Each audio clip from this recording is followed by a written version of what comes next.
ಅಲ್ಲ ಅಂದ್ರೆ ಆ ರೀತಿ ಅಂಕಿಅಂಶಗಳು ಎಕ್ಸಾಕ್ಟ್ ನನ್ನ ಹತ್ರ ಇಲ್ಲ. ಯಾಕಂದ್ರೆ ಈಗ ಏರ್ಪೋರ್ಟ್ ಇಂದ ಬಂದವರು ಎಷ್ಟು ಜನ ಟೂರಿಸಂ ಬರ್ತಾ ಇದಾರೆ ಅಥವಾ ಇಲ್ಲಿ ಲೋಕಲೈಟ್ಸ್ ಇದಾರೆ, will not have much data about it.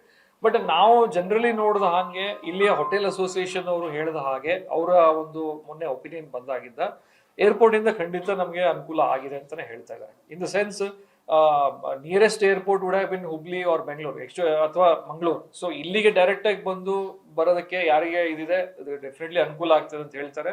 ಅವ್ರು ಇನ್ನೂ ರಿಕ್ವೆಸ್ಟ್ ಏನ್ ಮಾಡ್ತಾ ಇದ್ದಾರೆ, ಇನ್ನೂ ಸ್ವಲ್ಪ ಬೇರೆ ಬೇರೆ areas like Mumbai and Delhi ಅಲ್ಲೂ ಸ್ಟಾರ್ಟ್ ಮಾಡಿದ್ರೆ ನಮಗೆ ಇನ್ನಷ್ಟು ಜಾಸ್ತಿ ಟೂರಿಸ್ಟ್ ಇನ್ಫ್ಲೋ ಬರ್ಬೋದು ಅಂತ ಹೇಳಿ ಸಲಹೆ ಕೊಟ್ಟಿದ್ದಾರೆ. ಅದನ್ನ ಸಹಿತ ನಾವು ತೆಗೆದುಕೊಳ್ತೀವಿ. ಏರ್ಪೋರ್ಟ್ ಅದು ಬೇರೆ ಇಶ್ಯೂಸ್ ಇದೆ, ಅದನ್ನ ಅಡ್ರೆಸ್ ಮಾಡ್ತಾ ಇದೀವಿ. ಹೊಸ ಹೊಸ ಫ್ಲೈಟ್ಸ್ ಬಂದಾಗ ಇನ್ನಷ್ಟು ನಮಗೆ ಅನುಕೂಲನೂ ಆಗುತ್ತೆ. ಅಲ್ಲ, ನೈಟ್ ಲ್ಯಾಂಡಿಂಗ್ ಈಗ ಒಂದು ಏನಾಗಿತ್ತು, ಈಗ ಇಕ್ವಿಪ್ಮೆಂಟ್ ಬರೋದಿತ್ತು, ಏರ್ಪೋರ್ಟ್ ಅಥಾರಿಟಿಯಿಂದ ಇಕ್ವಿಪ್ಮೆಂಟ್ ಬಂದಿದೆ.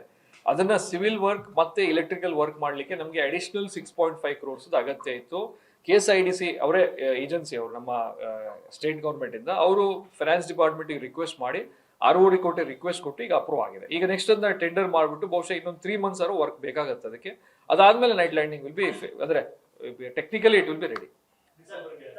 ಬಹುಶಃ as of now it looks like that.